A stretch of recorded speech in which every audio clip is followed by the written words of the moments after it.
My childhood with Cody growing up was it was interesting. He was always into being outside, playing football, playing in the dirt, playing flashlight tag at night. Putting face paint or that army paint on his face, and wanted to be just this army soldier guy from day one.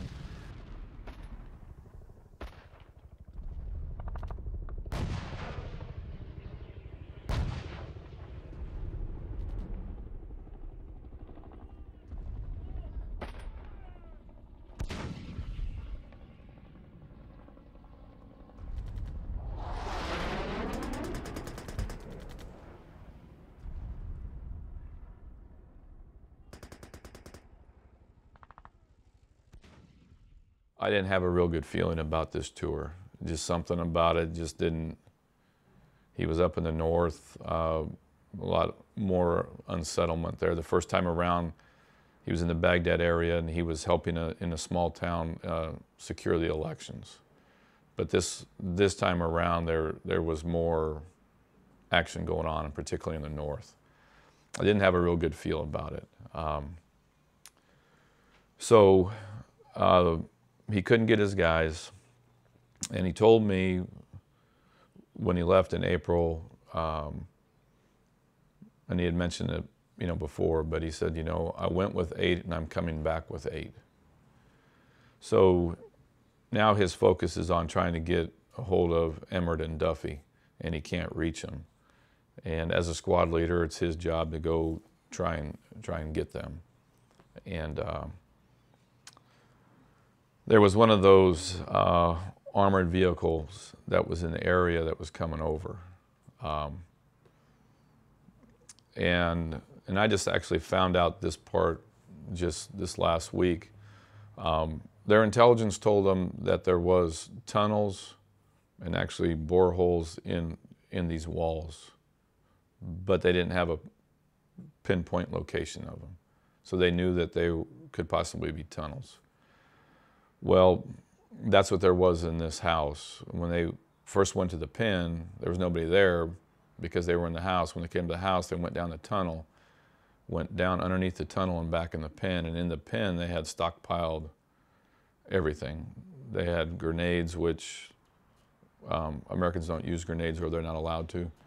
They had rocket-propelled grenade launchers. They had hand grenades. They had every rifle. I mean, they were in for a fight. And the reason they were, because there was seven, and they were all Al-Qaeda members, and 3 of them were in the top of that 100 list they were looking for. So they were going to protect those 3 guys. And they didn't really know where the shots were coming from, because then they was just going down, past them on the wall. So one of those big carriers came over, and then shots started being fired at them, so they kind of backed up a little bit. Cody was in contact with that machine, and he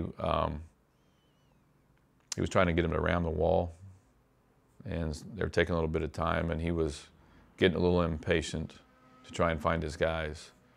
So he actually went over the top of the big wall, and as he was going over the top of the big wall, that's when he got hit. And after that happened, the guys that were in that machine, people are a little irritated now, would be a polite way of saying it. They actually end up ramming the wall, and only one of the Al-Qaeda guys made it out of there alive. But knowing him and his ways, I mean, to hear that he was going to go try and get those guys back doesn't surprise me one bit. How he went about it, I mean, he was going to make sure he found them. And as a dad, you can't be anything but proud of your son for losing his life trying to save another.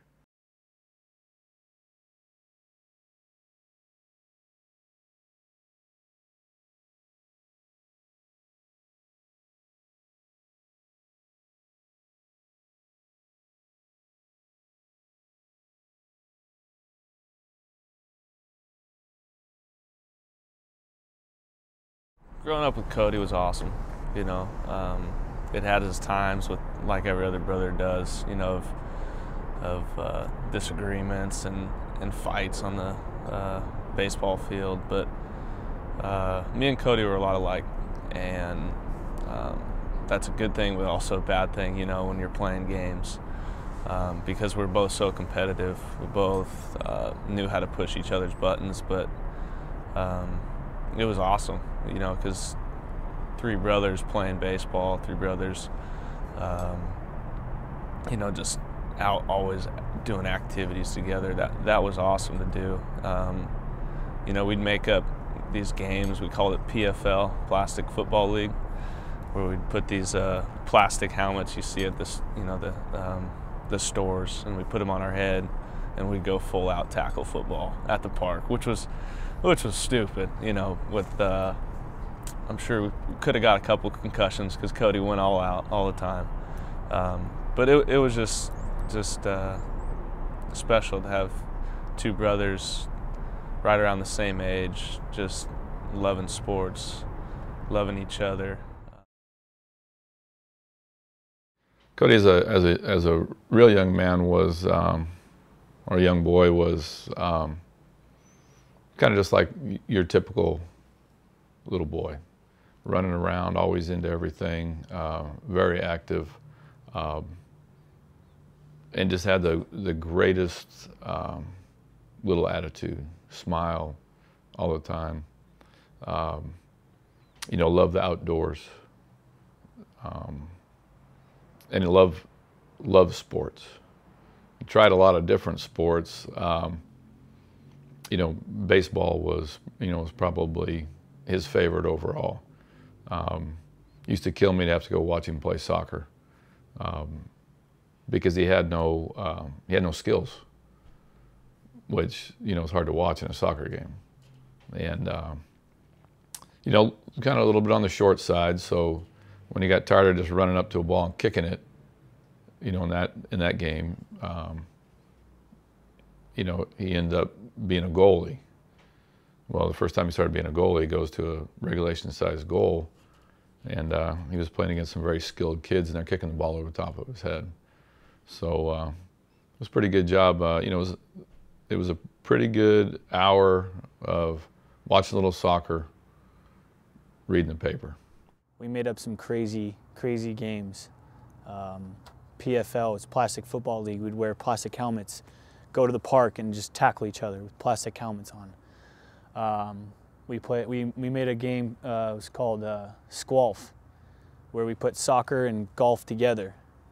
And it's kind of like polo, you know, like polo with the horses, but without the horses. We just run with golf clubs and swing as hard as we could at golf balls and shoot into a goal. You know, it was just crazy stuff.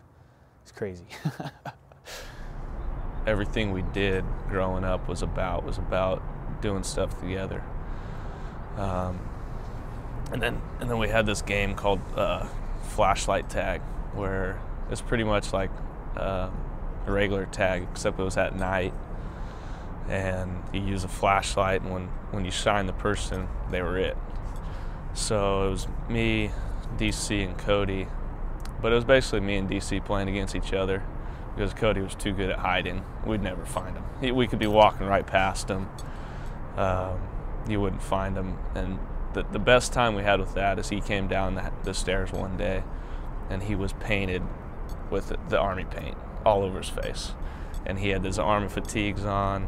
And it wasn't just a game to him. You could tell it was life, and that he wanted to hide for an hour, and he did. It was basically me and DC switching off. When Cody enlisted, it didn't surprise me at all, because you kind of knew he was going to run that course. The thing that surprised me is he did it by himself.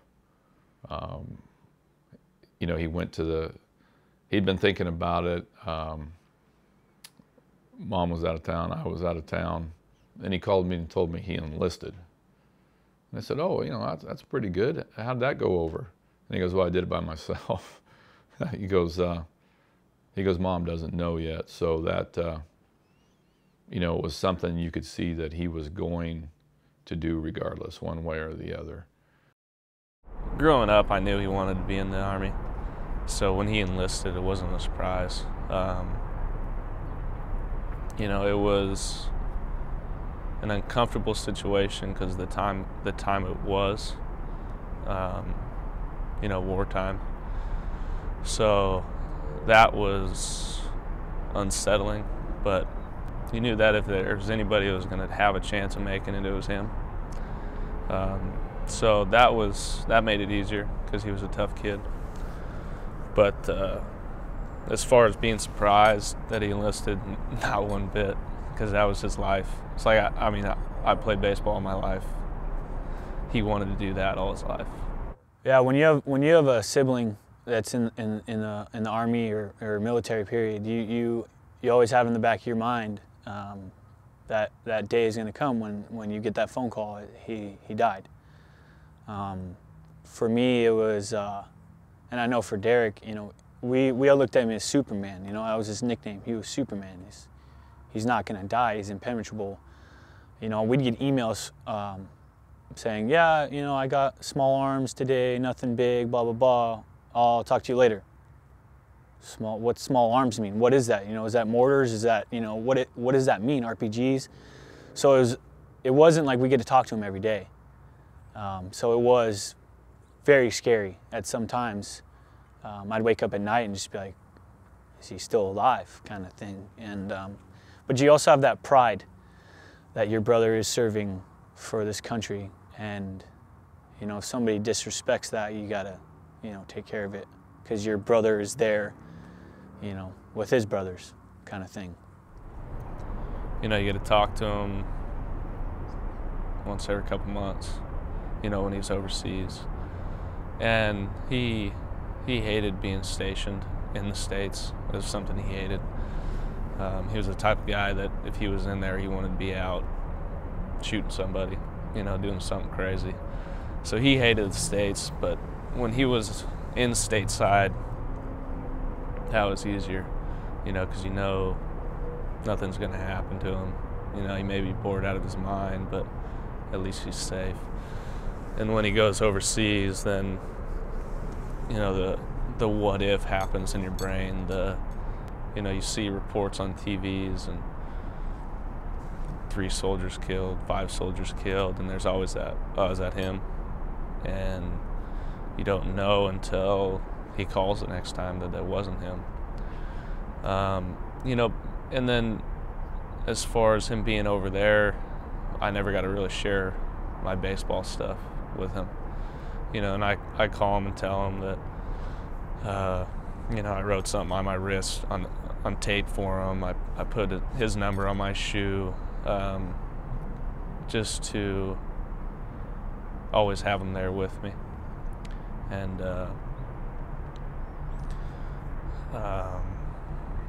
but it was tough not being able to share that with him. And you know, he never got to see me play a college game of baseball, and that was something that I really wanted to share with him. And it's just unfortunate that it never got to. So it was just, we missed a lot. I was in a Christian church lunch group thing at high school my senior year, and I got a text from my dad saying, hey, come meet me in the office, because he was a PE teacher at the same school. So first instinct, because I thought I was in trouble, you know, like most kids do. So I sprinted over there. I beat him there, and I was just waiting for him, and I always knew when I was in trouble right when I saw him, and he didn't have that same look. He kind of walked in. I didn't really feel his presence.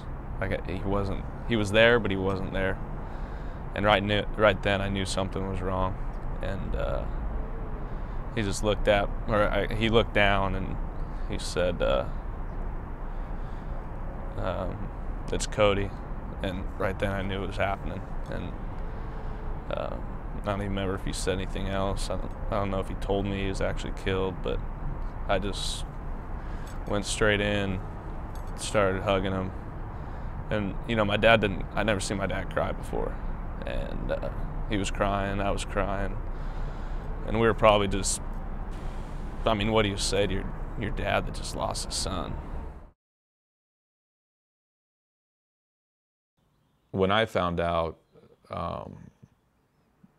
that Cody had been killed, I was actually at school, and they wouldn't give me any information. So I wanted to know, and I asked those gentlemen, and I wouldn't want that job regardless of what it paid, to have to go tell a parent or parents that their son or daughter has been killed in war. I don't remember their names. I know they told me.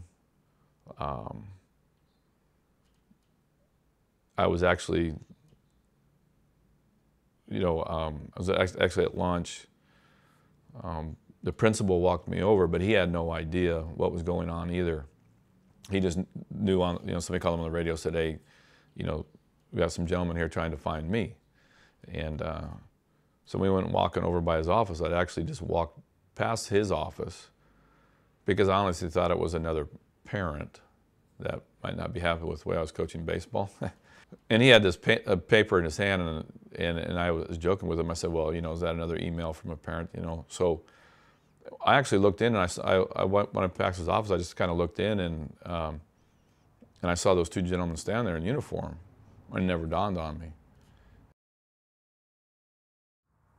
When Cody passed away, I was in Washington, my first year playing summer baseball in Moses Lake, Washington, and I just got back from picking up a guy in the airport, and we were driving, and I get a text from my dad saying, turn off your phone until you get home.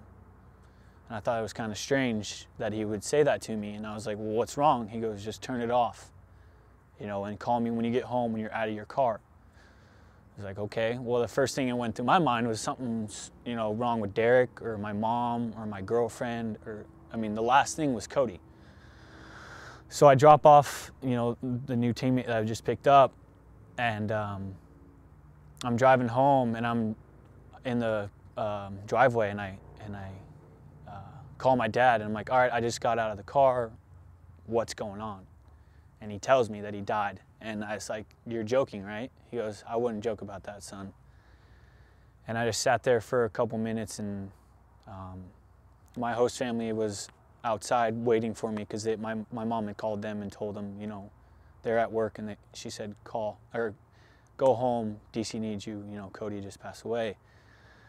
So they were waiting for me, and then I was just like, okay, I don't know what to do now. I'm hopeless, I'm helpless. And I punched my car door so hard, I put a dent in it. I was so angry, and I just cried, I think the whole day.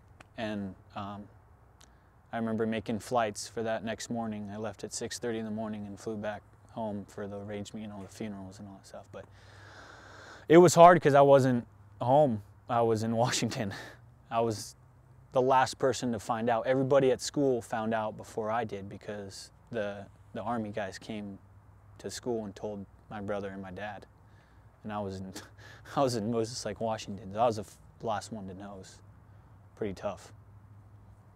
How do you go on? I'm not, since that time, I don't have an answer for you. I don't have a good one.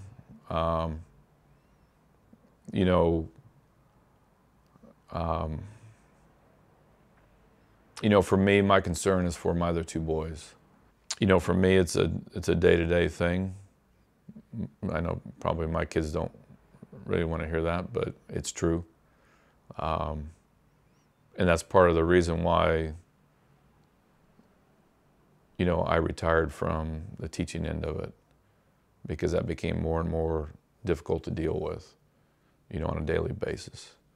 So, retiring to Montana, it was a place we were going to end up retiring anyway. It just happened a little bit sooner. But I am proud of both of my boys for what they've accomplished. DC Force turned around and actually coming back to life, honestly. And now got himself back to being a Division I baseball player, which was a goal for him. To say you've had 2 Division I scholarships, 2 different places with this thing in between is something to be very proud of.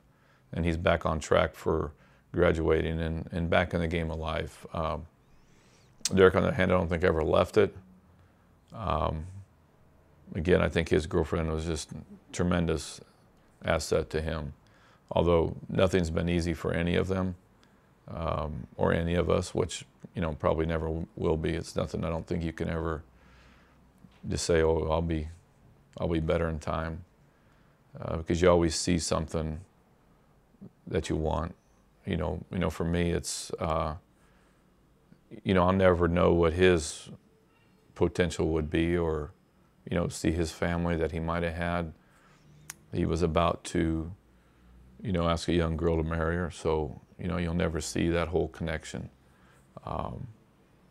It doesn't make it easy, to do.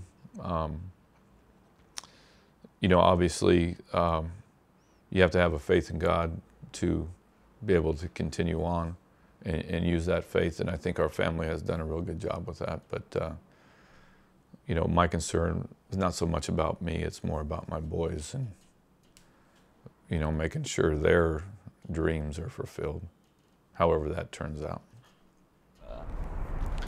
It's helped with my brother's relationship a lot in DC, because I realized they can disappear like that. And, I have a lot of regrets about Cody, and I don't want to have those regrets with DC. And it's bonded us together as a family. So I think you just take it as you lost someone. Don't ever give yourself a reason to regret losing another person. And I take that into my life with everybody. When you leave someone you care about, make sure they know. And don't take life for granted. Especially with my parents or my brother, if you're getting an argument with them, it's an argument. It's not permanent, but death is permanent. So when you leave that person, make sure they know that you love them and you care about them. Because, like I said, I got a lot of regrets about Cody. I missed out on the last time to talk to him right before, probably 2-3 weeks before he was killed. He called back home for the last time, which, I didn't know that, of course, but I missed out on that opportunity to talk to him, and it's something I'll never forget. It's something that, eats at me every day. But it's something that I've learned from to try to take to never let it happen again. Since when I came back from Utah and I came home, I remember the day I was sitting in my room and I just said, he wouldn't want this for me. He doesn't want me sulking and crying over his death, because he did it for our country and he did what he loved. So from that day forward, I've lived my life the fact that, he's looking down on me, upstairs in heaven, and I got to do everything I can. Sorry. I just got to do everything I can to the best of my ability for him. I'm not playing for Bakersfield anymore or Coach Kernan. I'm playing for him. And I live my life like that every day. So it's been an interesting couple of years since 2008. I've moved from Cypress, living with Derek in Long Beach, to going to Bakersfield, and it's my second year now. And I have a new girlfriend, and she's, you know, amazing. She's helped me out a lot with it. But I just try to live my life for him, you know.